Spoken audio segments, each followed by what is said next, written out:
un événement qui bouge le monde. La fête des amoureux. Est-ce que c'est mal de célébrer le Saint-Valentin? Un événement qui bouge la vie de la jeunesse. Oui, il y a un ça ne va pas avec le Saint-Valentin. Pourquoi?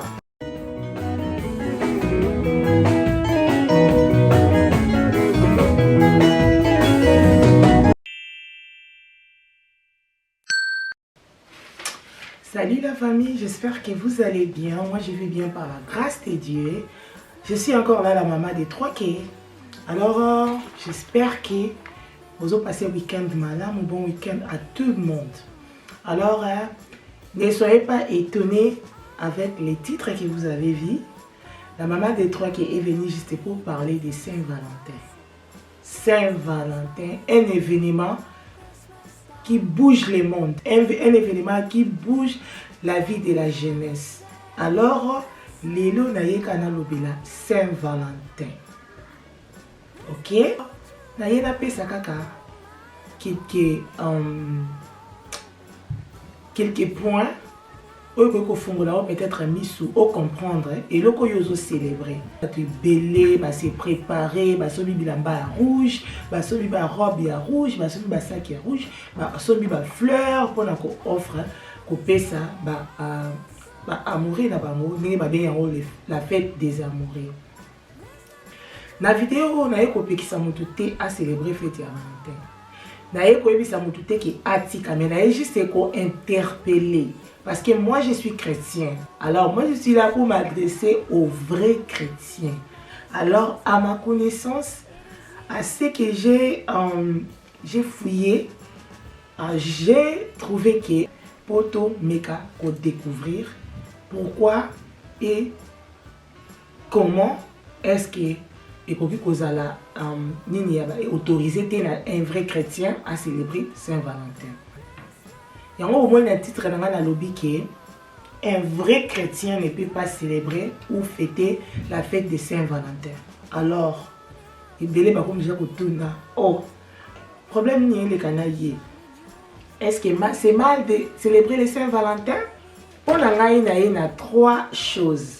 On a inspiré par rapport à ma position parce que moi je suis une chrétienne. La chrétienté ou le christianisme, être chrétien, un mode de vie. Un lifestyle, un mode de vie où on peut en tout cas, on doit attendre pour développer qui est un chrétien, qu'est-ce que le christianisme, mais le lot est juste pour le Saint-Valentin. Est-ce qu'un vrai chrétien peut-il fêter la fête de Saint-Valentin? Question mark. Alors, tu as découvert, on a bien. Alors, moi, ma réponse serait ce soir, non. Pourquoi? Je vais vous donner les 3 points qui me prouvent que Saint-Valentin est la dignité dans les chrétiens va célébrer en haut. Pourquoi on a touché point? Parce qu'un vrai chrétien ne peut pas célébrer le Saint-Valentin. Oui, il y a un ça ne va pas avec le Saint-Valentin. Pourquoi? Origine de Saint-Valentin est basée sur l'immoralité. Et lié à l'idolâtrie. Premièrement, on a célébré Saint-Valentin en tant qu'un vrai chrétien.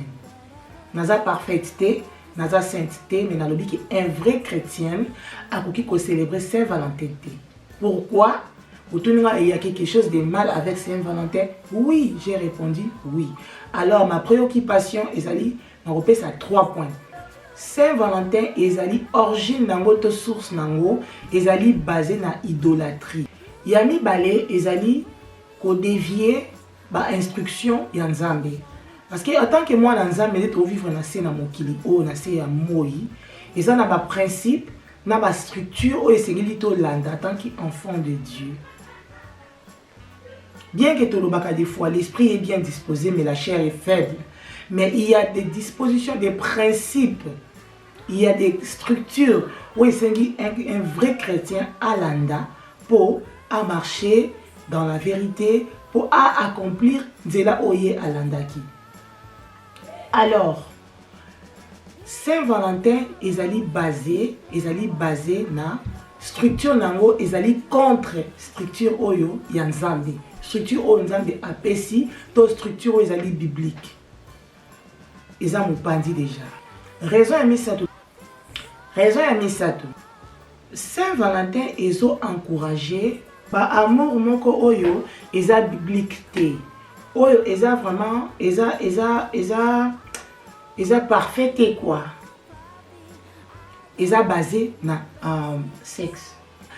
Sorti ya amour oyo Saint-Valentin eza autorisé bato basala Bible eboyi yango. Alors yo za chrétien pourquoi que osala yango? Comme on attend biloko misato oyo ezo lakisanga to ezo prouver que un vrai chrétien a koki ko fêter Saint-Valentin te. Et lo ba liboso na tangi ezali Saint-Valentin ezali basé to source nango to origine nango ezali idolâtrie. Eza basé na idolâtrie. Et le quoi mi balé na tangi Saint-Valentin ezali contre la loi divine, contre les instructions divines, contre les instructions de Dieu. Troisième ezali que love oyo bazo célébrer na Saint-Valentin, to oyo bazo senga to tiango en place na Saint-Valentin ezali contre la Bible, contre ce que Dieu nous a demandé. Regarde, amour oyo kutu Bible est recommandé biso, o Nzambe a recommandé biso to bengi yango agapao, eza monene. Oyo bosangisi ba idolâtrie nyonso, bosangisi bato basangani banzoto ya basi na basi, mibali na mibali, bato oyo ba pédophile, bato ya ndenge na ndenge, vraiment. Pourquoi? Moi muto pena za pena mwana Nzambe ya solo, oya sambelaka Nzambe, oya yebi Nzambe oya ndimela azanani. Je peux pas célébrer ces histoires. Je vais vous donner quelques versets bibliques pour bon meka kotanga ngo vraiment na ozana temps ya kotanga ngo mulaité pour donner biso ezala mulaité. Mais na kotia quelques versets bibliques pour botanga bon meka na ko découvrir qu'est-ce que la Bible nous demande, qu'est-ce que Dieu nous demande, qu'est-ce que Dieu veut que tozala. Des fois, biso moko tomi fongola ka ba porte, to benda ka ba malédiction parce que fête ya Saint-Valentin est basé sur l'idolâtrie. Eza basé sur banzambe ya mokili. Eza basé sur makambo ya mabe ebele immoralité. Alors pourquoi célébrer ça toi l'enfant de Dieu? Eza contre structure ya Nzambe. Pourquoi zo célébrer ngo? Pourquoi zo pesa ba cadeau? Pourquoi zo la taba rouge? Alors, laisse-moi te dire ceci. Na pesa o différence. Na amour agapao, Bible biso, linga moninga na ndenge omi lingaka. Plus que même l'amour du prochain.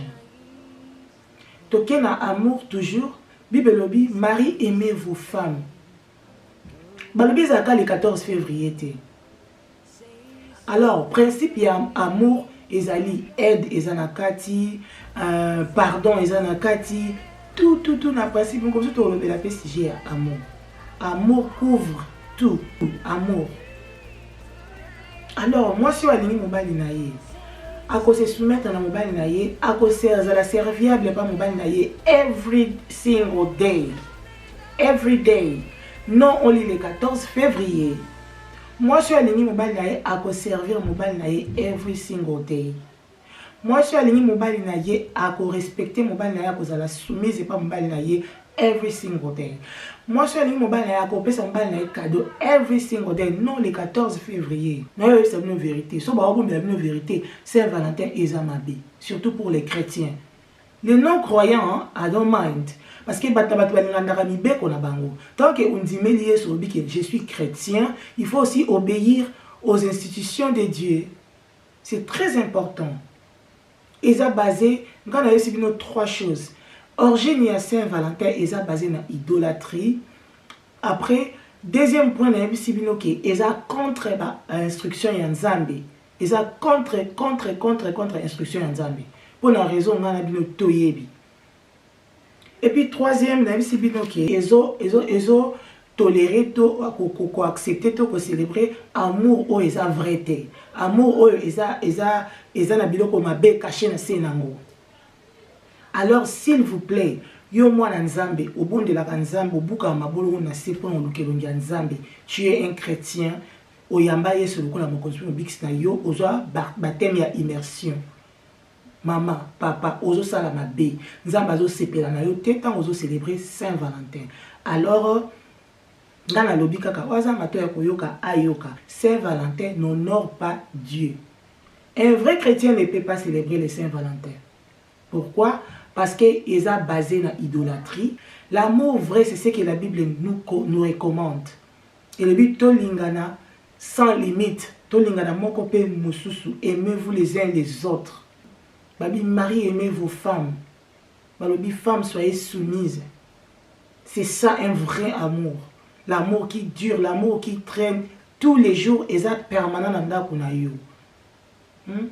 Au komona, aujourd'hui le 14 février, otie ba drap rouge na mbetu, otie ba biloko rouge, otie ba beauté, nazo juger mututé, mais naika na interpeller mutu moko. C'est très important.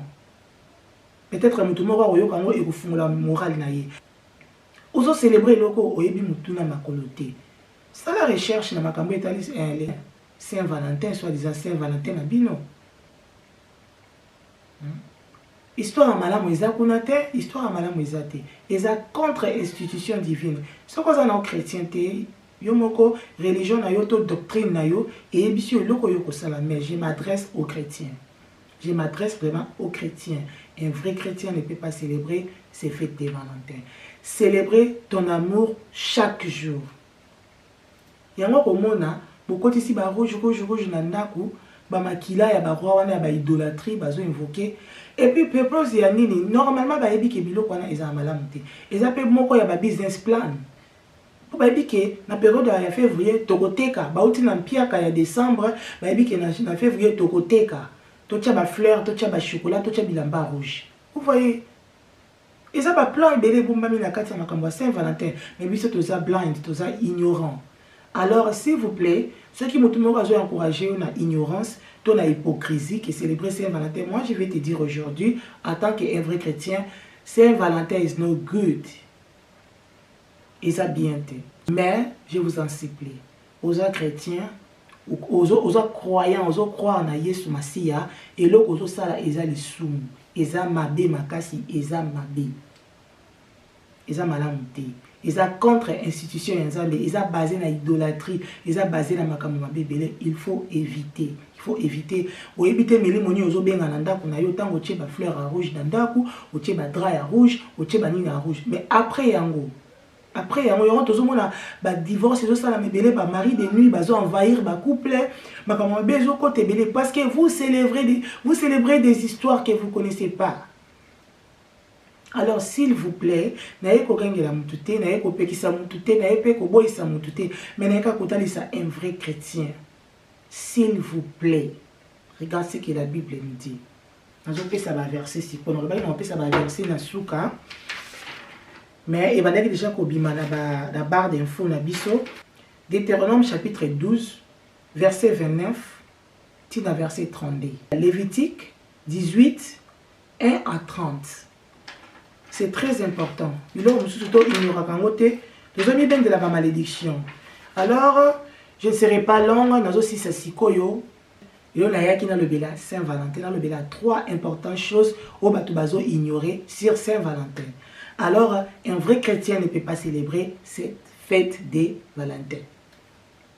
Oza amateur koyoka, ayoka, oza na motema ya kondima pe, andimi na ye, okaza na motema koboya, aboyi.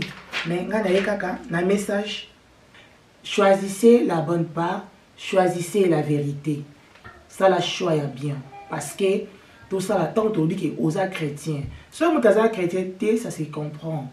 I don't mind. Mais que va te faire sa feedback. Oh bon, ba pasteur wana, ba sala kaboy, ba pasteur wana bazongi sakaboy. Oui, Esaïe, le salut est individuel. Le salut est individuel. N'engue pasteur wana comprendre parole de Dieu, ils comprendre en côté. Alors, il faut faire attention. Pema o nzamba pesa kayo chaque jour, peut-être c'est différent na o pesa ka pasteur wana. Ba te beto zo mona ba ona bilamba alati, aye na teva lobby, mais na kati ne o yebiteni na vivaka. Alors, na signe de reconnaissance na oyo zali. Tu peux pas laisser ton Dieu parce que pasteur moko boya loba ki mabe, pasteur moko sali boye non. To profiter to côté diable était. Alors, s'il vous plaît, je vous en prie, mais la famille, il faut choisir la bonne part. choisissez la vérité. Nasuka na opesa livre ya Romains chapitre 13 verset 8. Romains 13 verset 8. Alors, un vrai amour, c'est l'amour de Dieu. Un vrai amour, c'est l'amour de Dieu tout court. Il n'y a pas un autre amour. Alors, soyons sages, restons chrétiens pour la vie. Que Dieu vous bénisse, la maman des trois qui était là. N'oubliez pas de partager cette vidéo et que vous aidez nous tout le monde dans l'ignorance et surtout de liker et commenter. Laissez vos commentaires, ça n'a pas payé wrong. Botika va commentaire, il y a toé barande aussi samo. Que Dieu vous bénisse. Bye bye. Vous avez une bonne fête de Valentin. Non, le bangote. Peace and love.